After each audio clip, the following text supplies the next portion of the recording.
At the Port Authority bus terminal, my husband bought me a coffee. "Drink up, honey. It's a long ride," he said, his voice dripping with affection. I drank, and the world began to blur. As he helped me onto the bus, he whispered, "In an hour, you won't even remember your own name." I realized this was the end, but suddenly a man appeared, stared at me intently, and said, "It can't be. Is that you after all these years? My God, you're trembling. What have they done to you? But before I go on, tell me in the comments where you're listening to my story from. I'm dying to know how far it's traveling." I woke up that Saturday morning to find Richard already out of bed, a rare occurrence. My husband, 33 years of marriage, 33 years of waking up next to the same man. And it still surprised me when he got up before I did. "Morning, my love. Ready for your trip?" My mother had just been discharged from the hospital in Montauk after a bout of pneumonia that nearly took her. Richard had suggested I go visit. "Spend a few days with her, Carmen. You deserve a break." I really did. 3 boutiques to manage, 20 employees to coordinate, suppliers, clients, accounts. Sometimes I forgot how I'd gotten there, from a small stall at a flea market in Queens to the small fashion empire I'd built. Everything in my name. The stores, the apartment on the Upper West Side, the car. Richard had his wine import business, which in 33 years had never turned a profit. But marriage is like that, isn't it? You carry the weight together. Or so I thought. "Are you sure you don't want to fly?" he asked while I packed. "You'd be there in an hour." My stomach lurched at the thought. "You know I can't get on those things, Richard. I'm terrified." "The bus is fine. It's only a couple of hours." He didn't insist.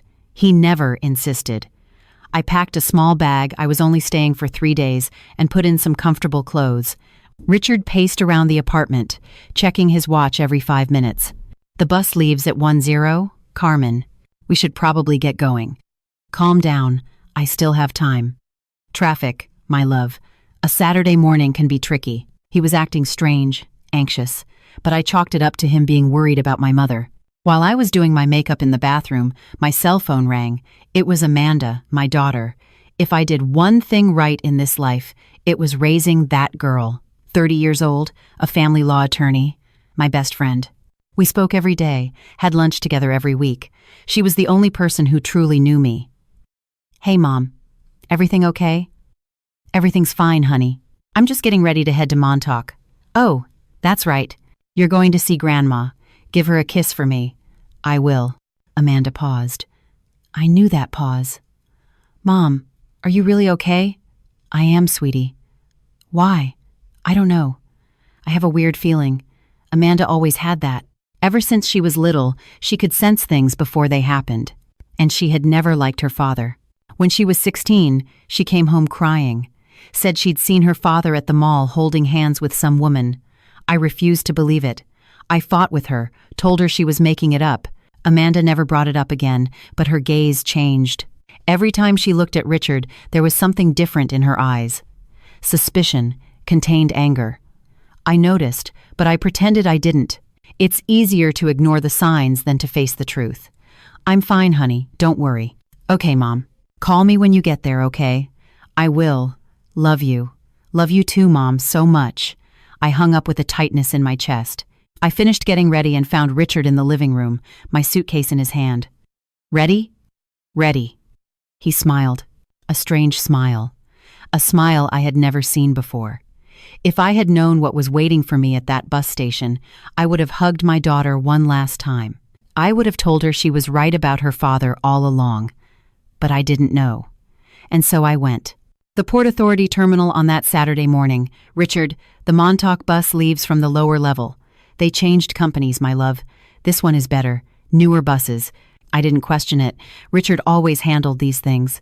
Families going on trips, kids with backpacks, seniors with shopping bags, the roar of engines, announcements over the PA system, people running not to miss their bus.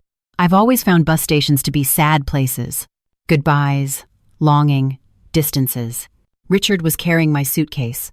That was strange. He never carried anything for me.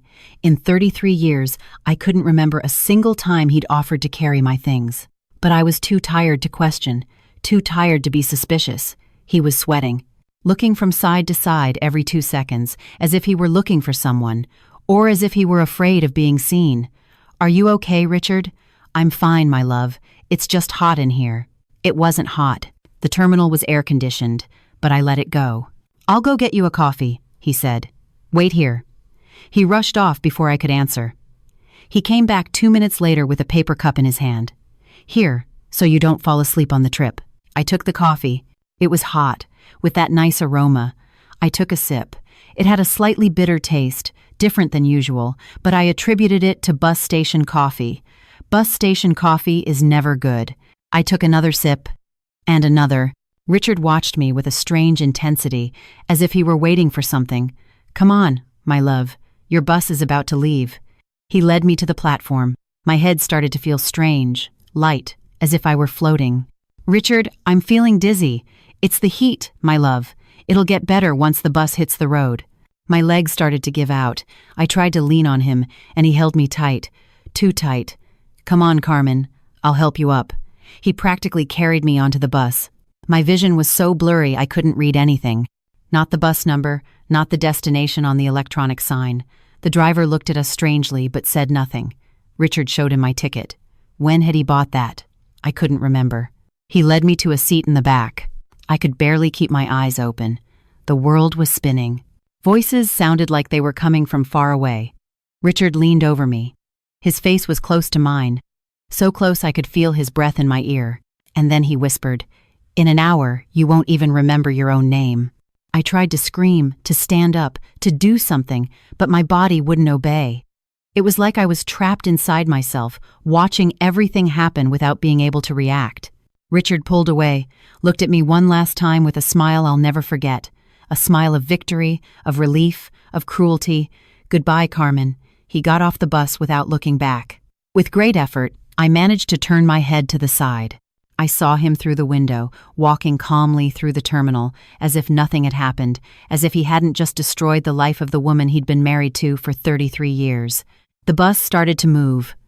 My consciousness was slipping away. The images became blurrier, the sounds more distant. I knew I was dying not in a physical sense, but in a worse way. I was being erased. The last thing I thought of before almost losing consciousness was Amanda. She was right. She was always right. And I never apologized. The bus stopped. I don't know how much time had passed, minutes, hours. Time had lost its meaning. I was in a state between consciousness and sleep, between life and death. Rest stop. I think that's what the driver had announced. Mandatory break for the driver. Passengers started to get up. I tried to do the same, but my body wouldn't obey. My legs were shaking, my head was spinning, sweat poured down my face. A woman sitting in front of me looked back and screamed, "This woman is sick. Somebody help!" Voices, so many voices, people running. Someone tried to lift me. I couldn't speak. I couldn't explain what was happening. They carried me off the bus. The fresh air hit my face. They sat me on a bench outside the rest stop building. People gathered around, looking with curiosity, concern, fear. The driver was yelling, "Someone call 911. I was going to die there." That's what I thought. I was going to die at a rest stop on I-95, without knowing why my husband had done this to me, without being able to say goodbye to my daughter. And then I heard a voice. "I'm a doctor." "What happened?" A man's voice, firm, authoritative, the voice of someone who knew what they were doing. I felt hands on my face, firm but gentle. Someone lifted my eyelids, looked into my eyes. I heard him rummaging through my purse, looking for my ID. And then the voice changed, from professional to shocked. Carmen. Carmen Prado. I tried to focus, to see who was speaking. A blurry face in front of me. A man, graying hair, brown eyes. Familiar, so familiar. "Paul?" My voice came out as a whisper, but he heard it. "My God. After all these years.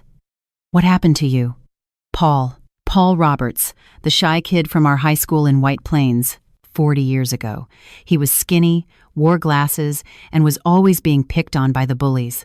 One day, I saw 3 of them cornering him in the hallway, taking his lunch, pushing him against the wall.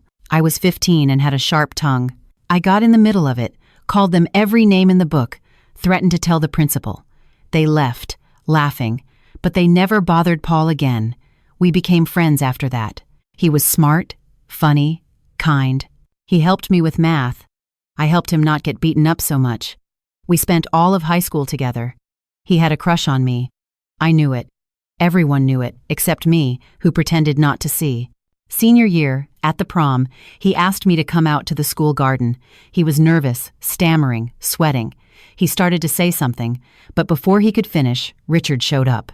Richard, the popular one, the handsome one, the guy with the cool car. "Carmen, come on. I'll give you a ride."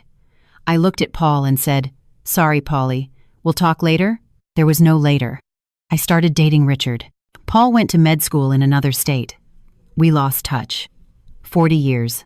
40 years without seeing that face. And now he was here, in front of me, looking at me with a mixture of shock and concern. "Carmen, talk to me. Did you take something? Eat something?" I tried to answer. The words came out jumbled. Broken. "Coffee. Richard. Coffee."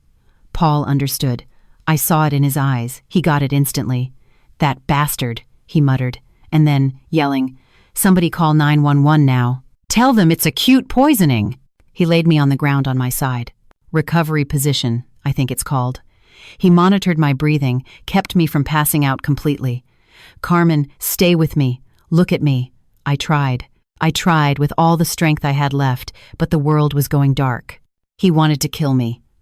"I know, Carmen, I get it. But you're not going to die. Not while I'm here." Sirens. The ambulance arriving. Paramedics' voices. Paul giving instructions with the authority of someone who's done this for decades. Suspected poisoning with an amnesic sedative, probably a benzodiazepine or scopolamine. Urgent gastric lavage. Activated charcoal, full toxicology panel.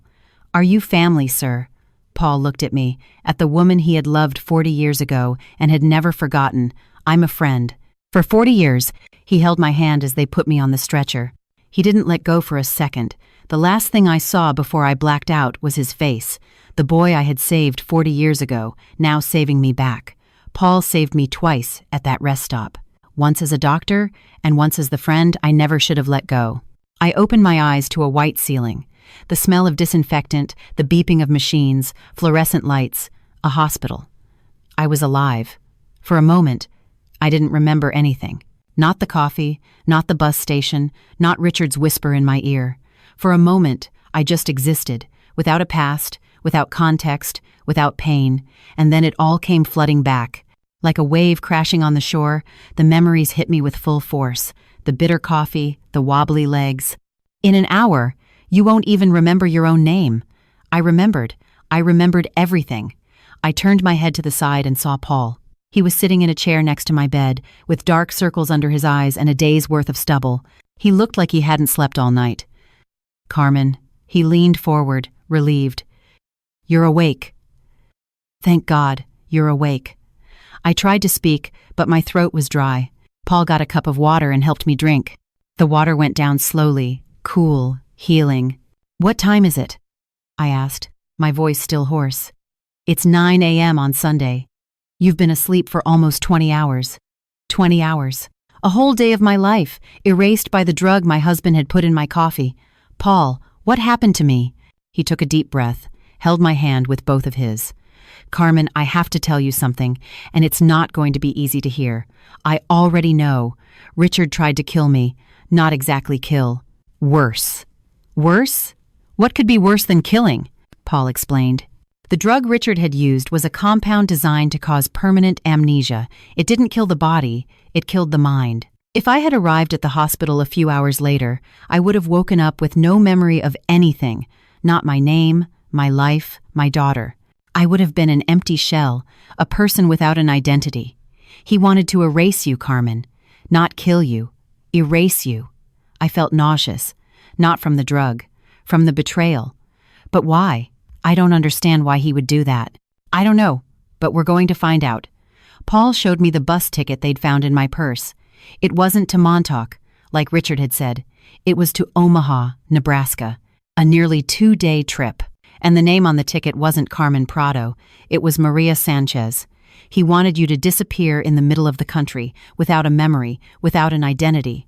You would have become a Jane Doe, a person with no past, and he would have gotten everything. Gotten everything. The boutiques, the apartment, the car, everything I had built over decades of hard work. 33 years, I whispered. 33 years of marriage. And he does this to me. The tears came. I couldn't hold them back. I cried like I hadn't cried since I was a child. Deep sobs that shook my whole body. Paul said nothing, just held my hand and let me cry. When the tears finally stopped, I looked at him. What do I do now, Paul? First, we call the police. You have a friend who's a detective, right? You mentioned it when you were semi-conscious. Sonia. Detective Sonia Miller. We were roommates in college. Then call her. Tell her everything. And then we plan. Plan what? Paul smiled. A sad but determined smile. Your revenge. I called Sonia from that hospital bed with Paul by my side. Sonia and I had gone to college together over 30 years ago. She'd gone into law enforcement, I'd gone into fashion, but we never lost touch. We had lunch once a month, shared a bottle of wine at holiday parties, and I knew I could count on her for anything, including arresting my husband. Carmen, my God, what happened? You disappear for a whole day and now you're calling me from a hospital upstate? I told her everything. The coffee, the bus station, the whisper, the bus, Paul finding me at the rest stop. Sonia listened in silence. I knew that silence. It was her silence when she was processing information, building a case in her head. Carmen, I've seen a lot of cowardly men in this job, she said when I finished, but your husband is a special kind of scum. Sonia, I need help, and you're going to get it. I'll take care of him. You just need to stay alive and stay hidden. No one can know you're here. No one can know you remember everything. The only exception will be Amanda. I'll need her for the legal side, and I trust her as much as I trust you. Understood. And Carmen? What? 30 years of friendship. You think I was going to abandon you now? I hung up the phone, feeling for the first time since I'd woken up a flicker of hope. Paul hadn't left my side. He'd canceled the neurology conference he was on his way to when he found me. Paul, you don't have to stay here. I'm better now. I know I don't have to, but I want to. He looked out the window of the room at the blue sky outside. You saved me once, Carmen. In high school, when those guys were about to beat me up, you appeared out of nowhere and stood up to them for me. I remembered. Of course, I remembered. I never forgot that. And I'm not leaving now. Not this time. I held his hand and let the silence speak for us. That night, lying in that hospital bed, I made a promise to myself. When all of this was over, I would apologize to Amanda. I would tell her she had been right all along. I would be the mother she deserved. If I survived, Sonia worked fast. In 2 days, she had put together a complete dossier on my husband's secret life, and what she found was worse than I could have imagined. The wine import business had gone bankrupt 2 years ago. Richard had hidden it from me, pretending to go to work every morning when, in reality, he was spending the day doing God knows what. But that wasn't all. Richard had debts, massive debts. $1 million to a loan shark connected to organized crime. He had invested in some illegal import scheme that went wrong, and now his life was being threatened. And to complete the picture, he had a mistress. Jessica, 32 years old, a personal trainer, platinum blonde, huge nails, tight clothes. Sonia showed me the photos, the two of them at a motel, holding hands at the mall, having dinner at expensive restaurants. A 2-year affair, 2 years of lies. The texts between them are revealing, Sonia said, her voice filled with disgust. She read some of them to me. Jessica asking when Richard was going to leave the old hag. Richard promising that everything would be resolved soon. Jessica demanding gifts, trips, luxuries that Richard paid for with the money I thought was going into his company. Did she know about the debts? She knew, and she stayed with him anyway, thinking that when you disappeared, she'd get everything. Disappeared. What a nice word for what he tried to do to me. Sonia nodded. She had also gotten a confession from the pharmacist who sold Richard the drug. $15,000 for a compound that was supposed to turn me into a walking vegetable. We have the security footage from the terminal, too, she continued. Richard putting the powder in the coffee, carrying you to the bus, leaving without a look back. It's all on tape. I should have been crying. I should have been destroyed.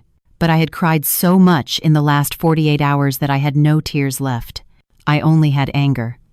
A cold, calculated anger that burned in my chest like a hot coal. "So now what?" I asked. Sonia smiled, a predatory smile. "Now we wait. Richard has filed a petition in court to get access to your bank accounts. Says you've disappeared and he needs the money to fund the search." "The search? How ironic. The hearing is in 5 days, and you're going to show up there, alive, with your memory, and with all this evidence. The look on his face will be priceless."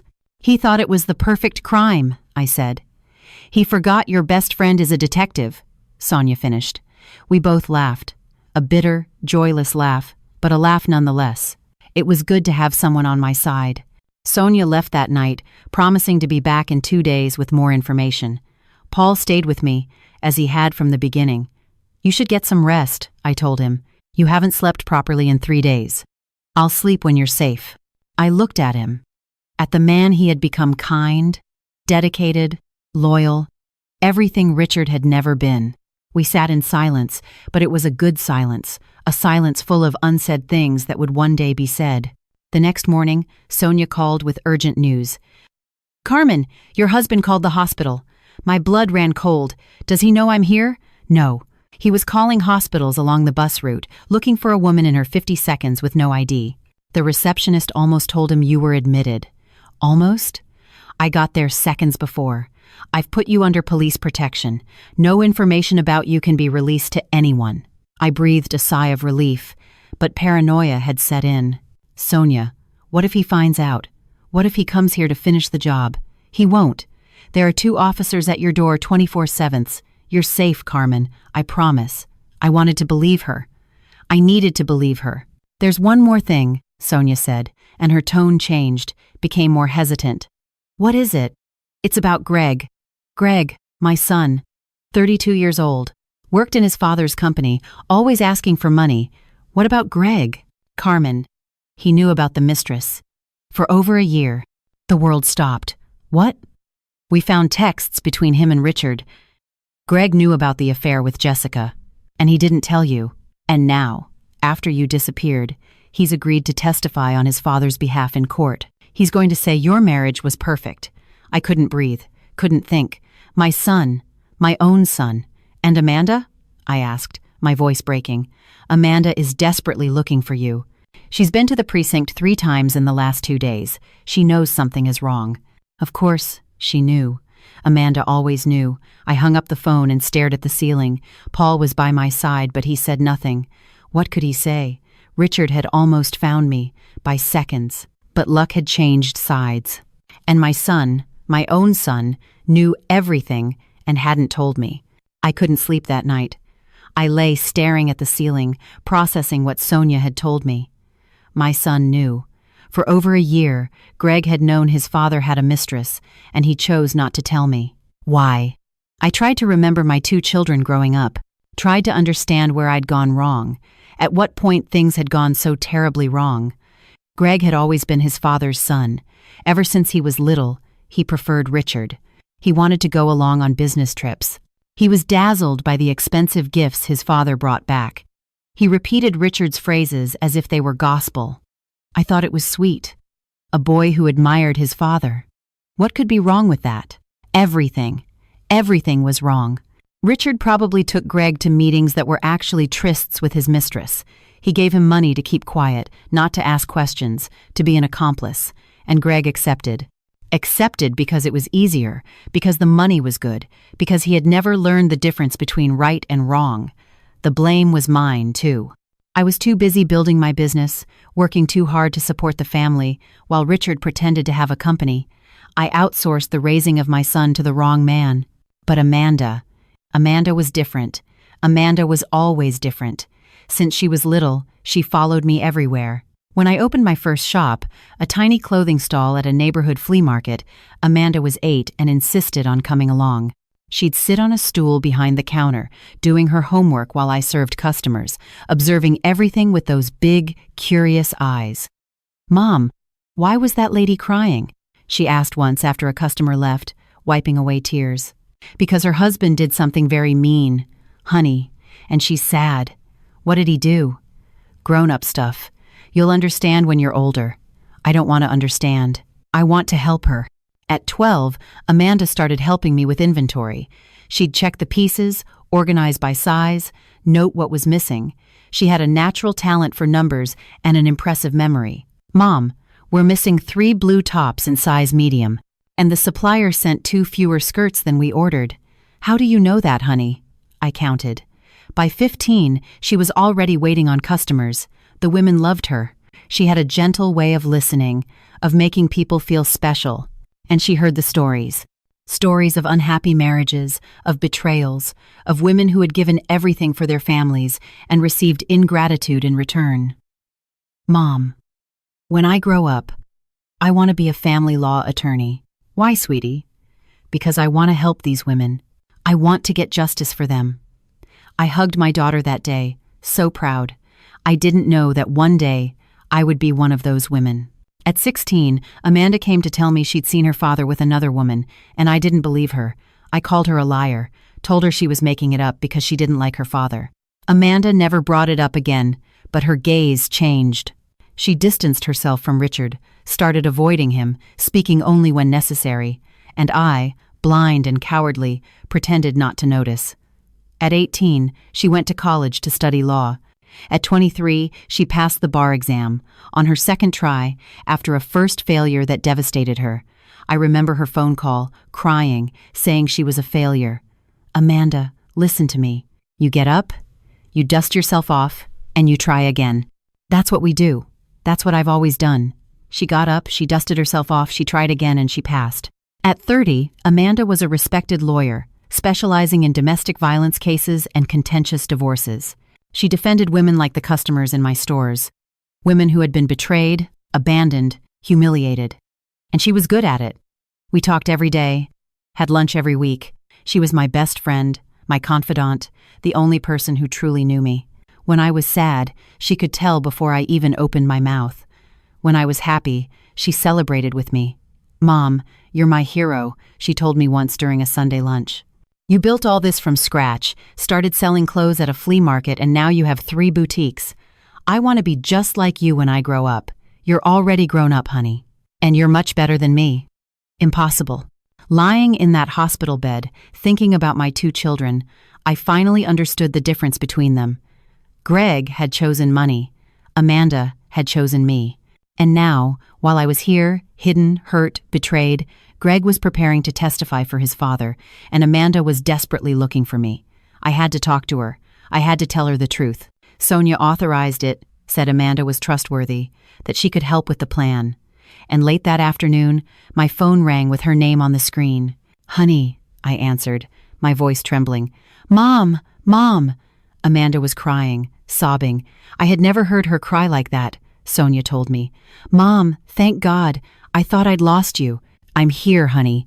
I'm alive." I knew something was wrong. I knew it. I felt it. "Mom, when you didn't answer the phone, when you didn't text to say you'd arrived, I felt something was terribly wrong. I should have listened to you, honey. 14 years ago, when you saw him at the mall." Silence. Amanda cried harder. "You remember that?" "I never forgot, Amanda. I just didn't want to believe it, and I'm so sorry. I'm sorry for not listening, for calling you a liar, for choosing him over you. Mom, forgive me. Forgive me for not insisting more." "Forgive you? You forgive me, honey. You were right all along. And I was an idiot." "You weren't an idiot. You trusted your husband. There's nothing wrong with that. There was everything wrong with it, honey. And I almost paid for it with my life." Amanda wanted to come to the hospital right then, get in her car and drive to New Haven, hug me, protect me. "Not yet, honey. Sonia has a plan, a hearing in 5 days. I need to show up there, alive, with all the evidence." "What hearing?" I explained. "Richard asking for access to my accounts, claiming I had disappeared, playing the part of the worried husband." "I'll be there," Amanda said, her voice shifting from tearful to determined. "I'll be your lawyer at that hearing." "Honey, you don't have to."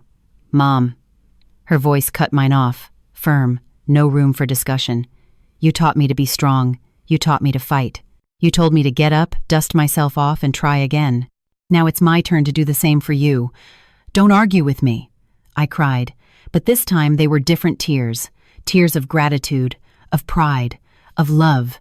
What did I do to deserve a daughter like you? You raised me. That's what you did. Sonia arrived at the hospital 2 days before the hearing. She brought everything, the evidence, the videos, the message screenshots, the pharmacist's confession, a thick folder of documents that proved, beyond a shadow of a doubt, that my husband had tried to destroy me. The plan is simple, she explained, spreading the papers on the small table in the room. Richard filed for access to your accounts, said you disappeared and he needs the money to fund the search. How ironic. He made me disappear, and now he wants money to look for me. Exactly. The hearing is on Thursday at 2 p.m. at the courthouse in Manhattan. You're going to show up there. Alive, lucid, memory intact, and with all this evidence. The look on his face will be priceless, I said. It'll be more than priceless. It'll be historic. Paul was sitting on the other side of the room, listening in silence. He hadn't left my side for a single moment during those days. He had become my anchor, my point of balance, my reason to believe there were still good men in the world. Sonia hesitated, looked at Paul, then at me. Carmen, there's something else. About Greg. My stomach sank. What about him? She showed me screenshots of conversations between Richard and Greg. Messages exchanged over the past months, the past years. My son knew about the mistress. For over a year. He knew, but that's not all. When you disappeared, Richard called Greg, Sonia said. He asked him to testify for him in court, to say your marriage was perfect, that you never showed signs of wanting to leave. And what did Greg say? Sonia showed me the message. I'm with you, Dad. I'll say the marriage was perfect. I read it, reread it. I couldn't process it. There's more, Sonia said. We bugged Richard's phone. There's an audio recording of Greg. She pressed play. My son's voice filled the room. Dad, did Mom suspect anything? And Richard's voice responding, Don't worry. She didn't suspect a thing. My son's voice, cold, calculating, asking if I had found out anything before being poisoned, as if it were a logistical issue, as if I were a problem to be solved. I ran to the bathroom and threw up. It wasn't the drug. It wasn't the weakness. It was the betrayal of my own flesh and blood. When I came back to the room, Paul hugged me. Sonia waited in silence. I can't do it, I said, my voice broken. I can't face both of them, my husband and my son. How am I going to do this, Carmen? Sonia started. I just want to leave, disappear, start over somewhere else, far from all of this. Paul and Sonia looked at each other, not knowing what to say. And then my phone rang. Amanda, I answered, my voice still hoarse from crying. Amanda. Mom, what's wrong? You sound different. I can hear it in your voice. I told her about Greg, about the messages, the audio recording, silence on the other end of the line. And then my daughter's voice came back, different. It was no longer the voice of a worried daughter. It was the voice of a warrior. Mom, listen to me. Honey, I can't. You can. The strength in her voice made me pause. I spent 14 years knowing Dad was no good. 14 years being called a liar.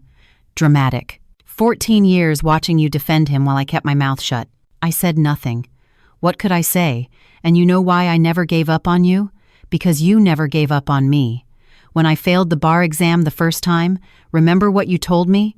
Get up, dust yourself off, and try again. Exactly. And I got up, and I tried, and I passed. Because of you, silence. So now it's my turn to tell you. Get up, Mom. Dust yourself off and go to that courthouse and destroy those two. I started to cry again, but they were different tears. You built an empire selling clothes at a flea market. You raised 2 kids practically on your own while Dad pretended to work. You survived a poisoning that should have erased you from existence. You think you can't face a coward and a spoiled brat? I laughed through my tears. A wet laugh, but a laugh nonetheless. And another thing, Mom, if you don't go, I will. I'll go there alone and destroy them both with my own 2 hands. But I'd rather you be there to see it. Because you deserve to see the look on their faces when they realize they've lost. I looked at Paul and Sonia, who were watching in silence. You're just like me, you know that? I said to Amanda. I know. That's why you're going to get out of that bed and go with me. I took a deep breath, wiped my tears, hardened my voice. Okay, honey, I'll go. On the other end of the line, I could almost hear my daughter's smile. That's my mom. 5 days. 5 days to face the man who tried to kill me and the son who betrayed me. But I wasn't alone anymore. I had Paul, I had Sonia, and I had Amanda, and that was all I needed. The 5 days before the hearing were the longest of my life. I was slowly recovering. The drug had left my system, but the emotional effects were still there. I'd wake up in the middle of the night in a cold sweat, dreaming of Richard whispering in my ear. Sometimes I'd have flashbacks during the day, the bitter taste of the coffee, the weak legs, the feeling of losing control of my own body. Paul never left my side. He slept in an armchair in the room, woke up before I did, brought coffee from the hospital cafeteria, and always took the first sip to show me it was safe. "You don't have to do that," I said the third time he did it. "I know, but I want you to feel safe." We talked for hours about the past, the present, the future. I learned things about Paul I'd never imagined. He'd been married for 22 years to a woman named Helena, an oncologist who died of cancer 3 years ago. "Life is ironic," he said. "She spent her entire career treating cancer in others, and she died of cancer. You loved her very much. She was my partner, my best friend, my other half. When she died, I thought I wouldn't be able to go on. But you did. We always go on, Carmen. It's what we do." I told him about my years of marriage to Richard, about the nights I slept alone while he worked late, about the times I had suspicions but chose to ignore them. "You were never happy with him, were you?" Paul asked. I thought for a moment. Had I been happy? I thought I was. But I think I was just used to it. Used to the routine, the company, the idea of having a family, real happiness. I'm not sure I ever knew it. "Yes, you did," Paul said. "You told me about Amanda, about how close you are, how she's your best friend. That's happiness, Carmen. That's real love." He was right. Amanda was my happiness. She always had been. On the 4th night, as I was trying to sleep, Paul pulled his armchair closer to my bed. "Carmen, can I tell you something?" "Of course. Do you remember that night, the senior prom, in the school garden?" I closed my eyes and remembered. It was June of 1983, the last big party before we all went off to college. The gym was decorated with blue and white balloons, our school colors. The music was loud, people were dancing, teenagers savoring the last few weeks before becoming adults. I was by the punch bowl when Paul appeared at my side. He looked different that night. He'd worn a dress shirt, combed his hair, even taken off his glasses. "Carmen, can I talk to you for a second?" "In private?" I looked around.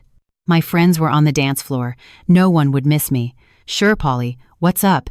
He led me out to the school garden. It was a warm summer night.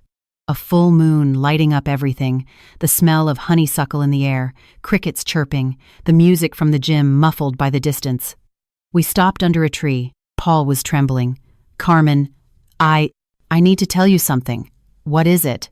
Are you okay?" "I am. No. I'm not.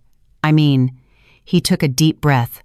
"I rehearsed this 1,000 times in my head, but now that you're standing here in front of me, I've forgotten everything." I laughed. "Calm down, Polly. It's me. You can talk." He looked me in the eyes, and I saw something there I'd never seen before. Or maybe I had seen it and just pretended not to.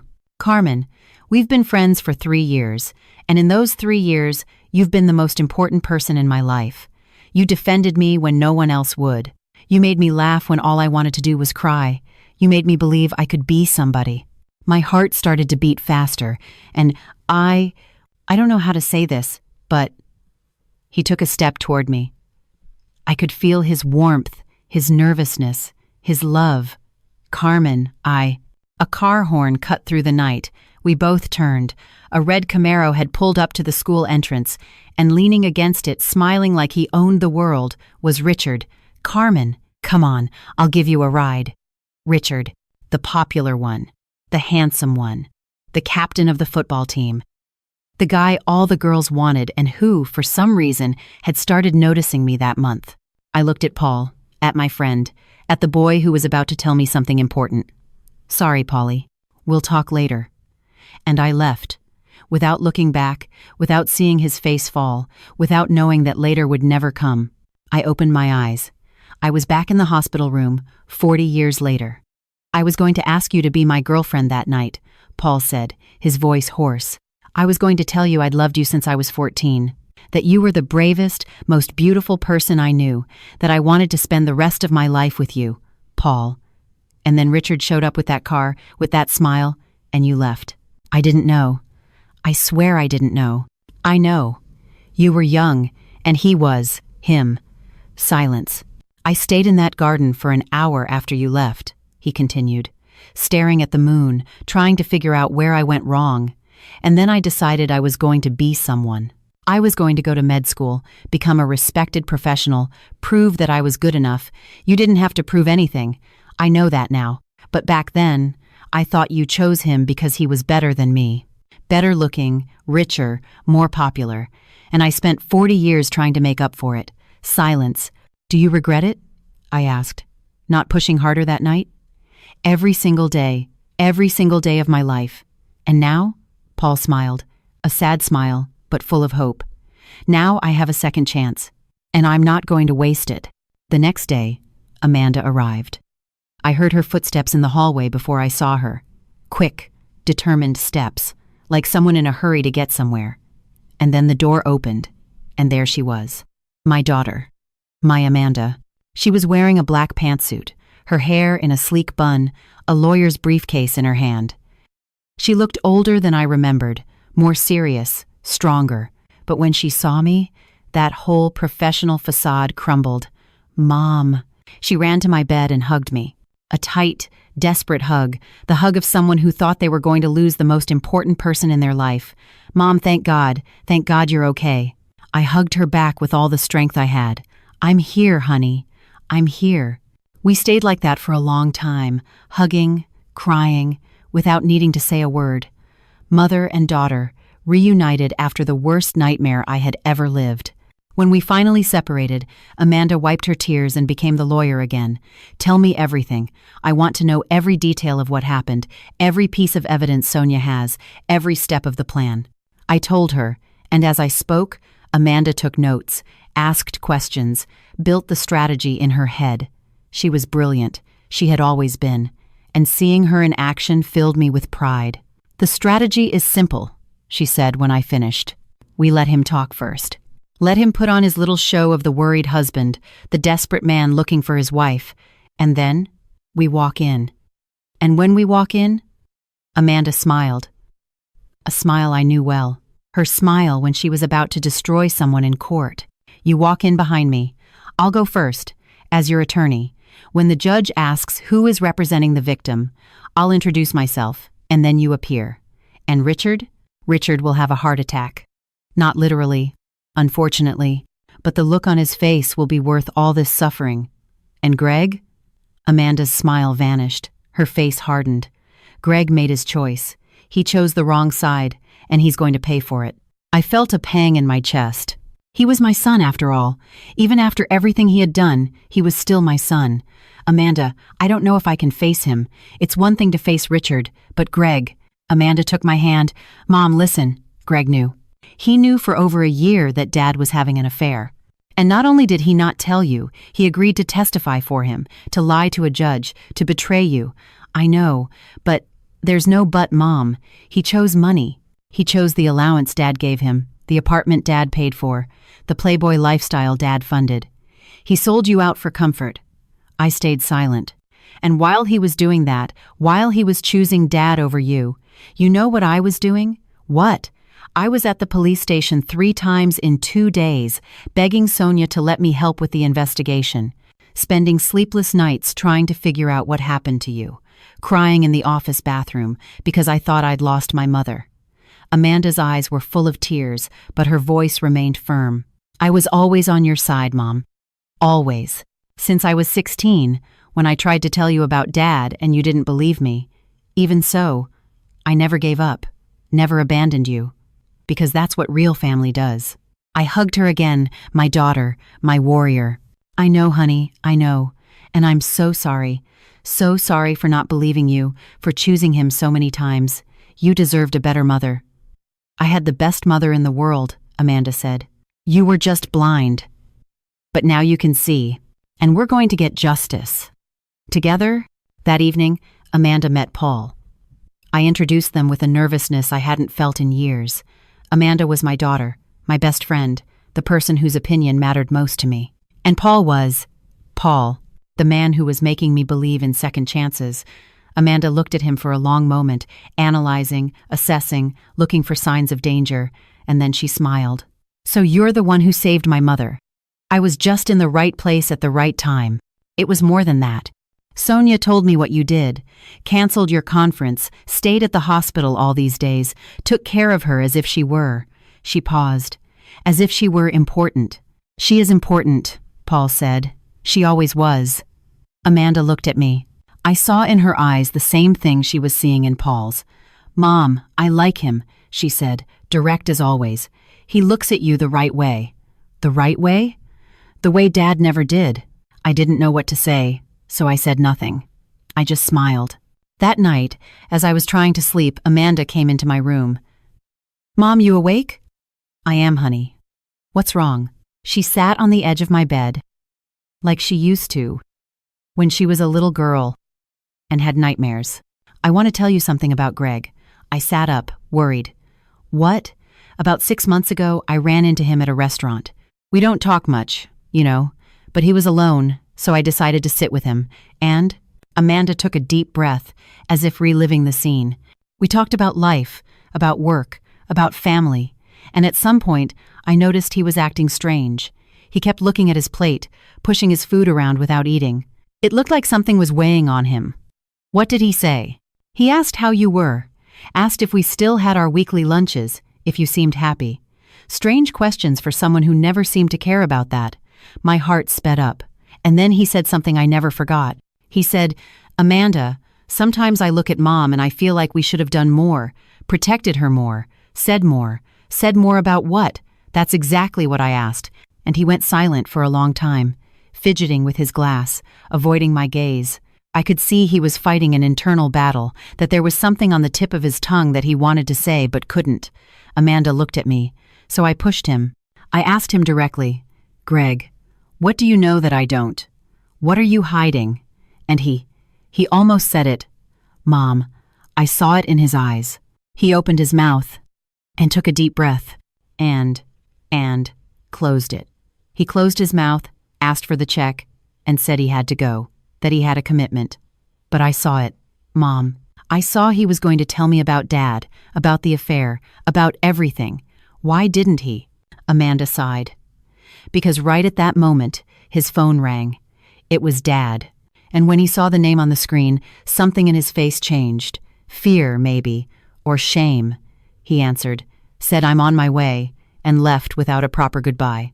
Silence. He's a coward, Mom. Always has been. He prefers comfort to truth. He prefers money to family. He prefers the easy way out to courage. That day in the restaurant, he had a chance to do the right thing, and he chose not to. Do you think he regrets it? I think he'll regret it tomorrow when he sees you walk into that courthouse. He'll regret it for the rest of his life. Silence. Mom, I know it's hard. He's your son. You carried him. You nursed him. You raised him. But he made a choice, and now he has to live with the consequences of that choice. I know, honey, I know. Amanda hugged me. You can cry, Mom. I've got you. That's what daughters are for. And I cried. I cried for the 33 lost years, for the husband who betrayed me, for the son who abandoned me. I cried for the moment in the restaurant when Greg could have saved me and chose not to. I cried for the woman I was before I got on that bus, and for the woman I would have to become after. Amanda held my hand all night, and the next morning, I was ready. Ready to face my past, ready to reclaim my future, ready to destroy the men who tried to destroy me. The Manhattan family court was bustling that Thursday. Lawyers in suits hurried down the hallways, families waited for hearings, clerks carried stacks of files. The sound of heels on marble floors, of voices echoing off the high walls, of lives being decided behind closed doors. I was in a car parked outside with Amanda and Paul. Sonia had gone ahead to prepare the ground. The hearing was scheduled for 2 p.m. It was 1:45. Mom, how are you feeling? I looked at Amanda. My daughter looked impeccable. Black pantsuit, hair in a bun, subtle makeup. She looked like a lawyer from a movie. She looked like someone who knew exactly what she was doing. Nervous, I admitted. Very nervous. That's normal. But you don't have to be afraid. I'll be by your side the whole time. Paul took my hand. Carmen, you've survived the worst. You woke up in that hospital when you should have forgotten everything. You are here, alive, lucid, ready to fight. That's already a victory. I took a deep breath. They were right. I had survived. And now, I was going to get justice. Let's go, I said. We entered the courthouse through a side door. Sonia had arranged a discreet entrance so Richard wouldn't see me ahead of time. We went up 2 flights of stairs, through an empty hallway, and stopped in front of a door with the number 7 on it. This is it, said Sonia, who was waiting for us. The hearing has already started. Richard's in there, putting on his little show. Is Greg there too? I asked, sitting right next to his father, ready to testify. My stomach clenched, but I swallowed my fear. Jessica? Sonia hesitated. I don't know. She wasn't on the witness list. All right, let's do this. Amanda adjusted her suit jacket, picked up her briefcase, and positioned herself in front of me. Mom, when I go in, count to 10 and then follow me. Don't look at Richard. Don't look at Greg. Just look at me. I'll guide you. Understood. And Mom? What? Amanda smiled, a fierce smile. Enjoy every second. She opened the door and walked in. I counted to 10. 1, 2, 3, 4, 5, 6, 7, 8, 9, 10, and I walked in. The courtroom was smaller than I'd imagined. A large table in the center where the judge sat. On the left, Richard and his lawyer. On the right, an empty chair, the victim's chair. Greg was sitting behind his father in a row of chairs for witnesses. When I entered, the world stopped. Richard was in the middle of a sentence. He was saying something about how desperate he was to find his wife, about how he needed the money to continue the search. His voice was convincing, full of feigned emotion, and then he saw me. The color drained from his face, his eyes went wide, his mouth opened and closed without making a sound. He looked like a fish out of water, gasping for air. Carmen.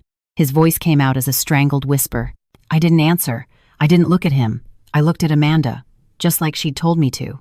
Amanda approached the judge's table with the confidence of someone who had done this for years.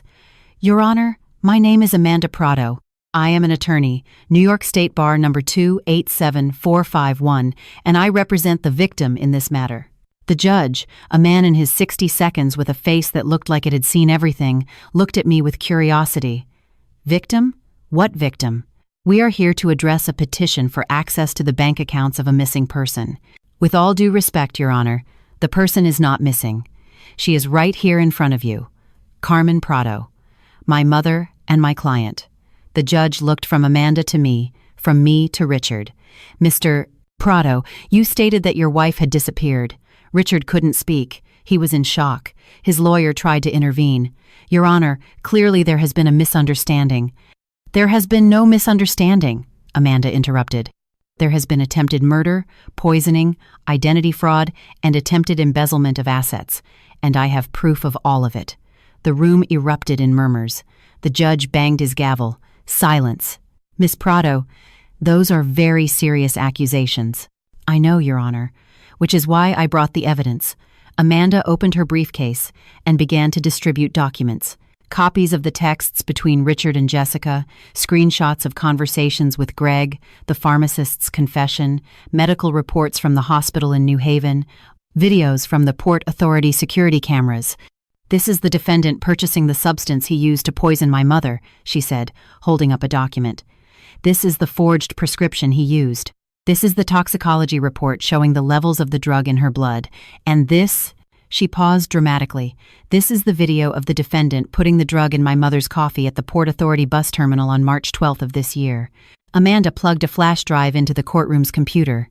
The screen lit up, and there was Richard, in grainy black and white, looking from side to side, putting a white powder into a coffee cup, handing it to me with a smile. You can clearly see the defendant administering the substance, Amanda continued. And here, she fast-forwarded the video, the defendant, carrying the victim, who is already under the effect of the drug, onto the bus. Note that she can barely walk. And here, another fast-forward, the defendant leaving the bus without looking back, while the victim is left alone, drugged, with a fake ticket in the name of Maria Sanchez. Destination, Omaha. Absolute silence in the room. The judge looked at Richard with an expression I will never forget.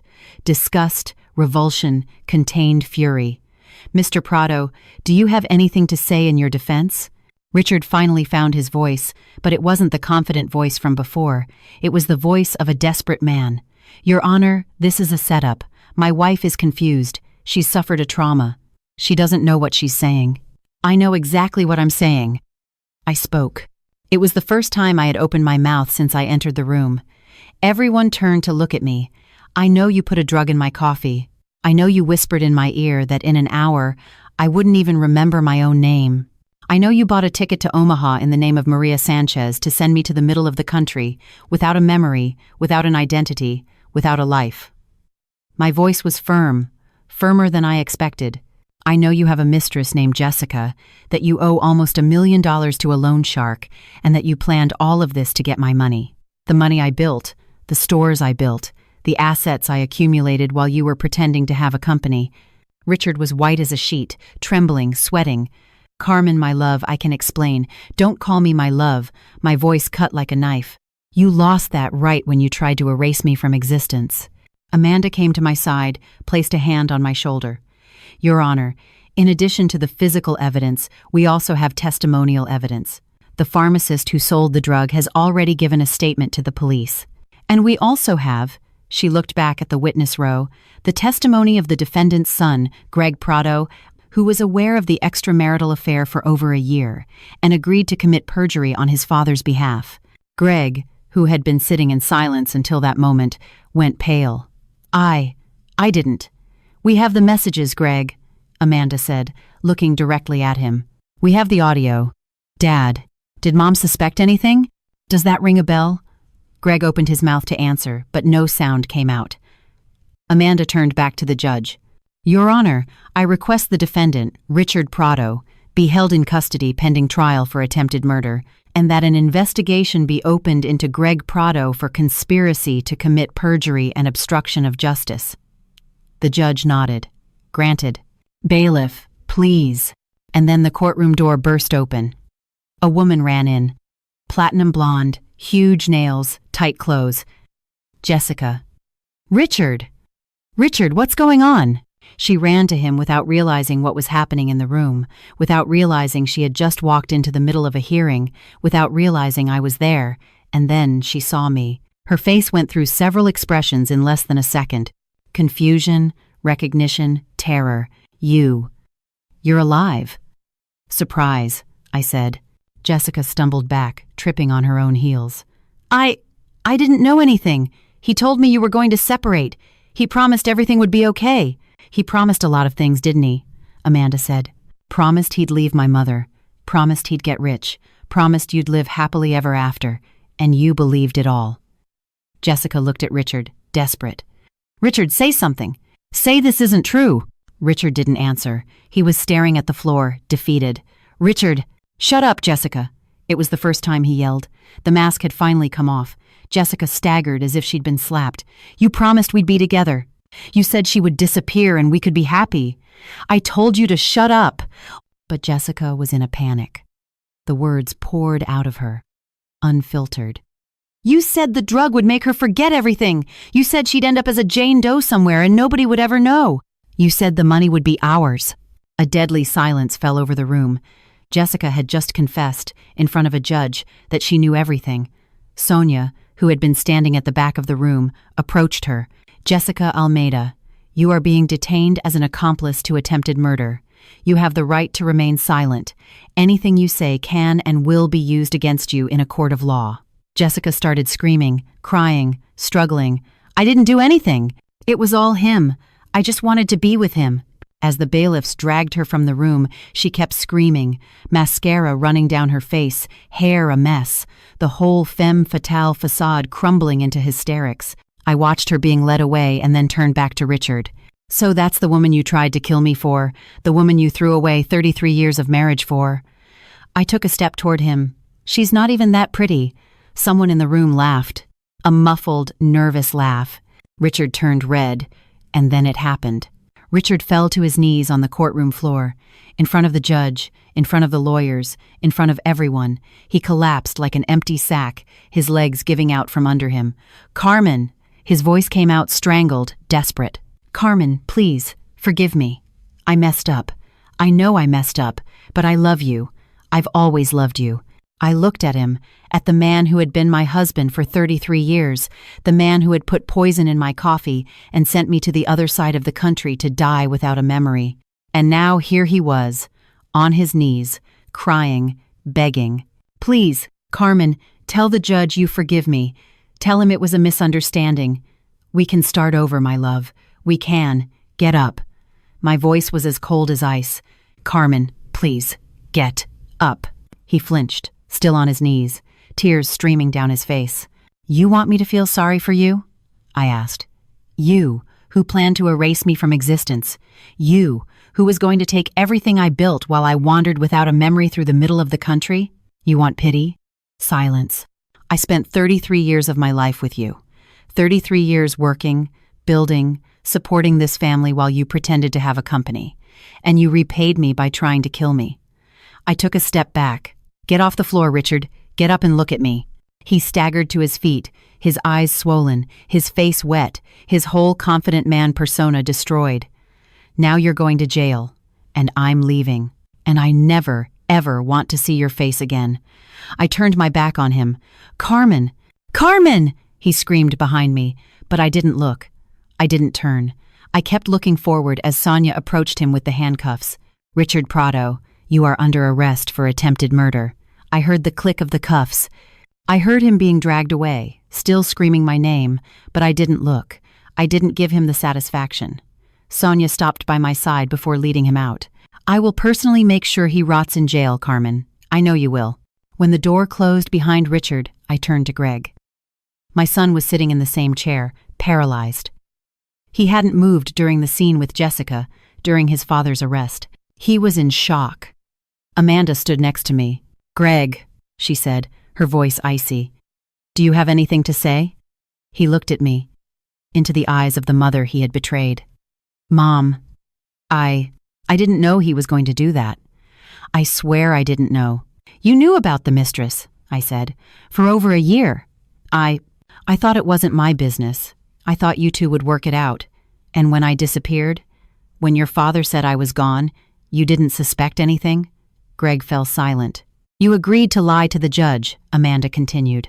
"You were going to say our parents' marriage was perfect. You were going to help Dad steal our mother's money. I wasn't. You chose the wrong side, Greg." Amanda's voice was sharp as a razor. "You chose money over our mother. Congratulations. I hope it was worth it." Greg started to cry. "Mom, forgive me. Please. I messed up. I know I messed up."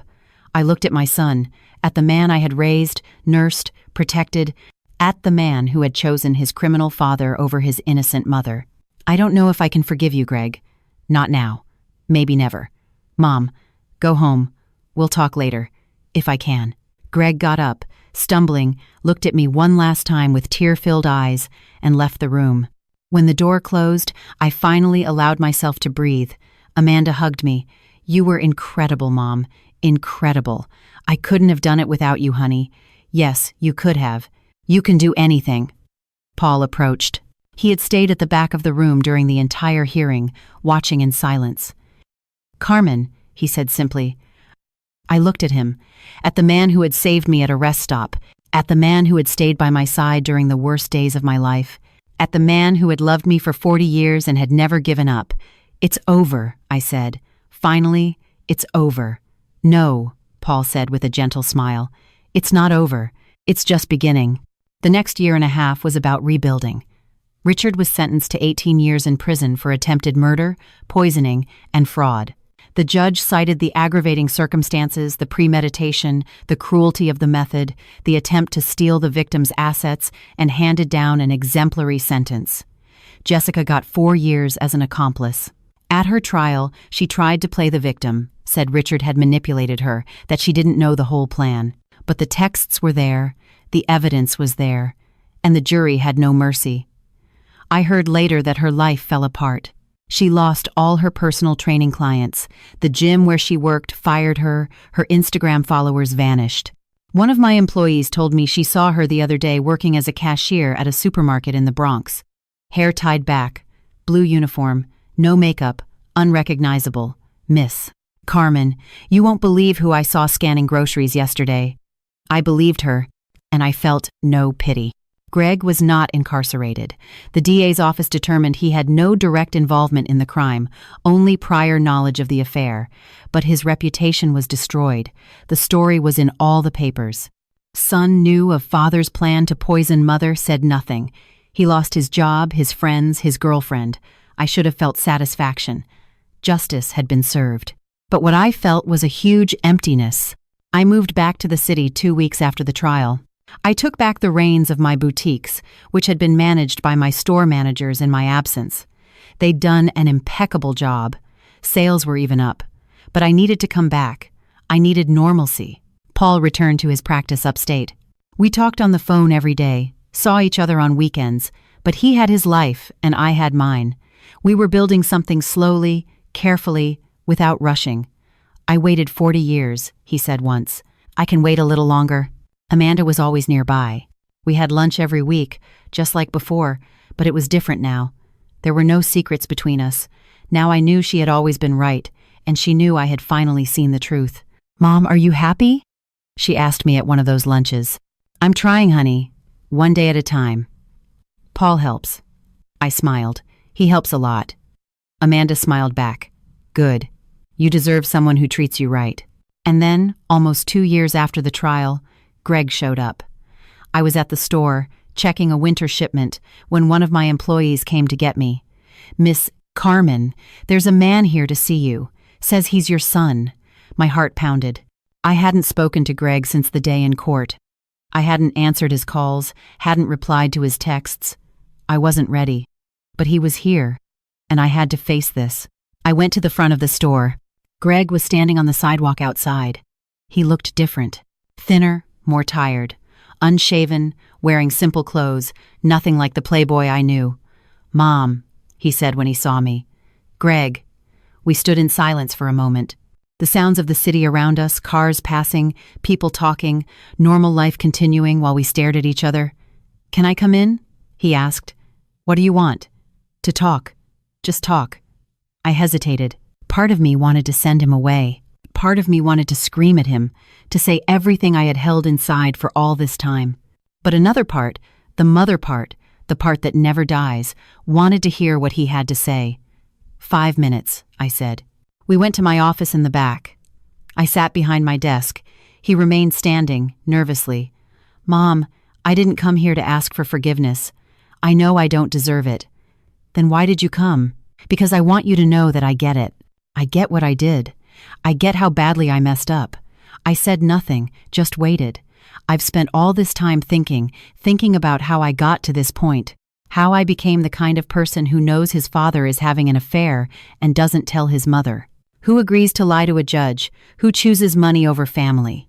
He took a deep breath, and I realized, Mom, I became a copy of Dad. I learned from him how to lie, how to manipulate, how to put my own interests above everything else. And I'm disgusted with myself. Greg, let me finish, please. I nodded. I didn't come to ask you to forgive me. I don't deserve it. But I came to say that I want to change. I want to be different. I want to deserve to be your son again. One day. If you'll let me. Silence. And how do you plan to do that? I asked. I don't know, but I was thinking, do you need any help at the store? Anything. Carrying boxes, cleaning the stockroom, sweeping the floor. I don't want money. I don't want recognition. I just want to be around, to prove that I can be different. I looked at my son, at the man who had betrayed me, who had chosen his criminal father, who had nearly helped to destroy me, and I saw something in his eyes that wasn't there before. Shame, real shame. The stockroom needs organizing, I said after a long silence. There are boxes that haven't been opened in months. They need to be cataloged, separated by size, organized on the shelves. I'll do it. I'm not paying you for the first few weeks. You show up, you work, and you go home. No conversation, no drama. If you're still showing up after a month, we'll talk again. Okay. And Greg? What? If you miss a single day, it's over. For good. I won't miss a day, Mom, I promise. He started the next day. For the first few weeks, I barely spoke to him. He'd arrive at 8 a.m., go straight to the stockroom, and work all day carrying boxes, organizing shelves, doing the manual labor no one wanted to do. At the end of the day, he'd leave without a word of complaint. The third week, I walked past the stockroom and saw him teaching a new employee how to organize the merchandise. It's easier to find things this way, he was saying. My mom created this system years ago. It's brilliant. My mom. Not Carmen, my mom. The second month, I had him help out on the sales floor. He learned quickly, discovered he had a knack for it. He knew how to listen to the customers, to understand what they wanted. The third month, I called him into my office. Greg, you seem different. I want to be different, Mom. I need to be. He looked at me, his eyes filled with that same shame. You're the strongest person I know. You built all of this from nothing, and I threw it away for money, for cowardice. I'm going to spend the rest of my life trying to fix it. Silence. Come for dinner tomorrow night, I said. Amanda will be there. Greg's eyes widened. Mom, are you sure? No, but I'm trying. Amanda hates me. She has every right to. I know, but she's your sister, and family tries, even when it's hard. Greg started to cry silently. No sobs, just tears streaming down his face. Thank you, Mom. Thank you. Don't thank me yet. This doesn't mean everything is okay. It means I'm trying. That's different. I understand. Good. Now get back to work. Those boxes aren't going to organize themselves. He laughed through his tears. A wet, broken laugh, but a laugh nonetheless. Yes, ma'am. I watched him leave the office. My son. The son who had betrayed me. The son who was trying to change. I didn't know if I could ever fully forgive him. I didn't know if we could ever go back to what we were before, if we had ever really been anything real to begin with. But I was trying, and so was he. And sometimes, trying is all you can do. The dinner was on a Friday. I was nervous all day. I cooked Amanda's favorite dish, eggplant lasagna, and opened a bottle of wine I'd been saving for a special occasion. I set the table carefully, put flowers in the center, lit candles. It felt like a new beginning, and it was. Amanda arrived first. She looked beautiful, as always, but I could see the tension in her face. She knew Greg would be there, and she had not forgiven. Mom, are you sure about this? No, but I have to try. He doesn't deserve it. Maybe not, but I need to know if he can change, and you need to too. Amanda didn't reply, just sat on the couch, her arms crossed, her expression closed. Paul arrived soon after. He had driven down from his home upstate just for this dinner, just to be by my side. When he walked in, Amanda got up and hugged him. Good evening, Paul. Thank you for being here. Wouldn't miss it for the world. And then the doorbell rang. Greg. I went to open the door. He was standing in the hallway, holding a bottle of wine and a bouquet of flowers. He looked like a teenager on a first date, nervous, awkward, trying to impress. Mom, come in, Greg. He entered, looked around the apartment where he grew up, where he'd spent his childhood and adolescence. And then he saw Amanda. They stared at each other for a long moment. Brother and sister.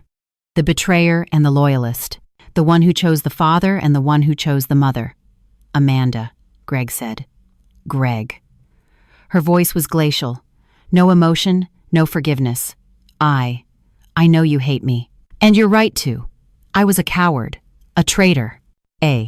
Stop, Amanda cut him off. I don't want to hear your excuses.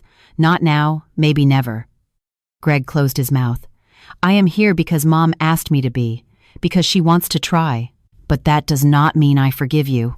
It does not mean I have forgotten. It just means I am willing to be in the same room as you, for her sake. Understood? Understood. Good. Now let's eat. The dinner was awkward, tense, silent at times, forcedly light at others. Paul did his best to keep the conversation flowing, talking about work, the news, anything that wasn't the elephant in the room. Greg barely spoke. He ate slowly, answered when asked a question, but never initiated a conversation. He knew he wasn't welcome. He knew he was there on tolerance, not acceptance. Amanda ignored him. She talked to me. She talked to Paul. But she never looked at her brother. It was as if he didn't exist. And then, at dessert, it happened.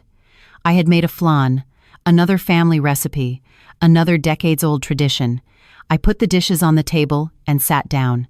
Before we eat, I said, I want to make a toast. Everyone looked at me.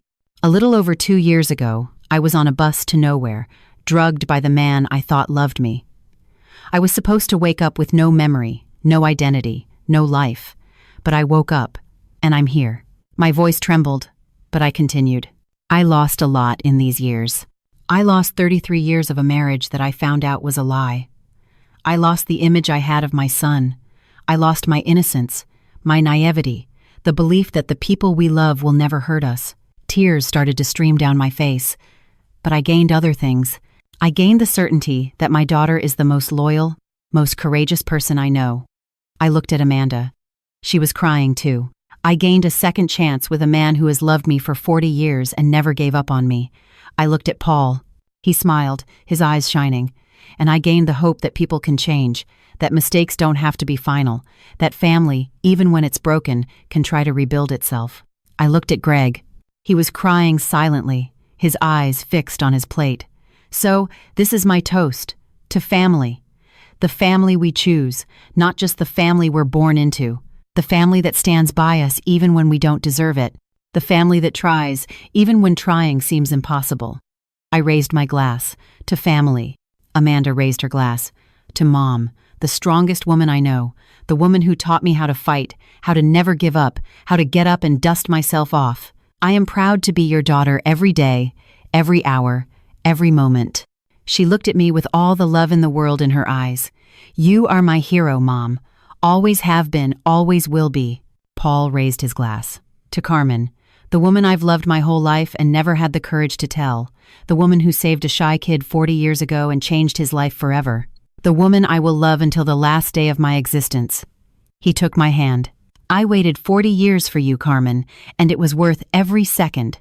Greg hesitated, looked at the glass in his hand, at the red liquid gleaming in the candlelight, and then he stood up. I don't deserve to make a toast. I don't deserve to be here. I don't deserve the mother I have, the sister I have, the family I almost destroyed. His voice was broken, tears flowing freely. But I want to say one thing, something I should have said a long time ago. He looked at me. Mom, I am so sorry. I'm sorry for every time I chose Dad over you. For every time I ignored the signs, pretended not to see, preferred comfort to the truth.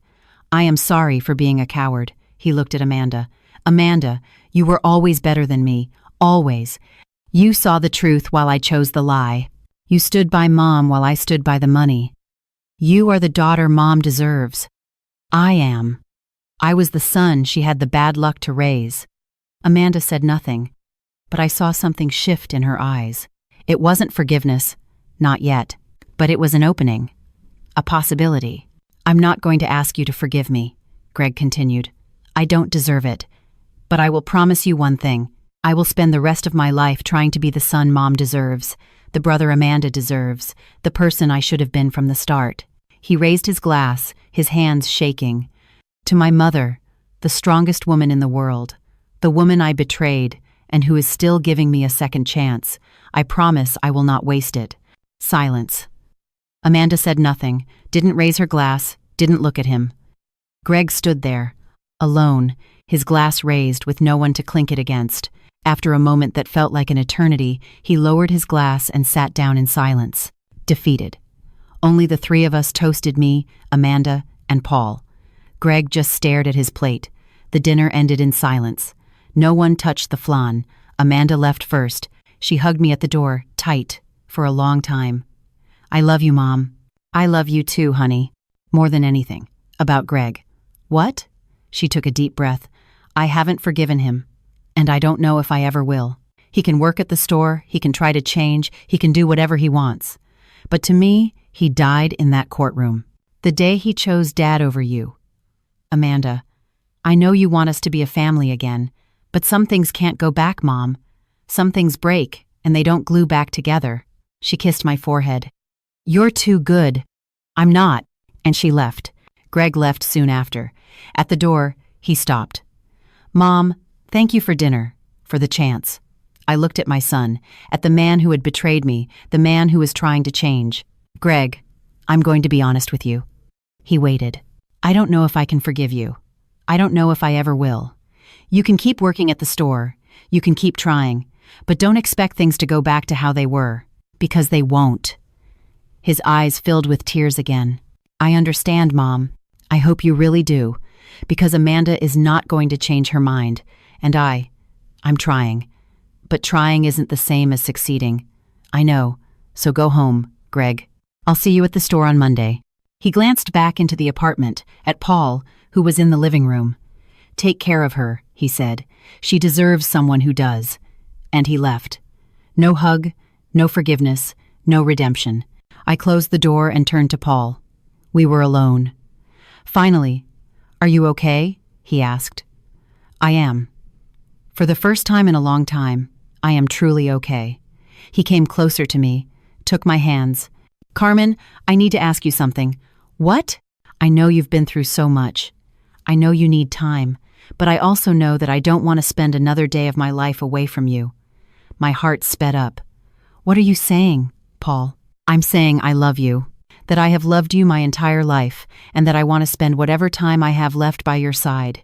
If you'll have me, silence." "I'm not proposing," he continued quickly. "Not now.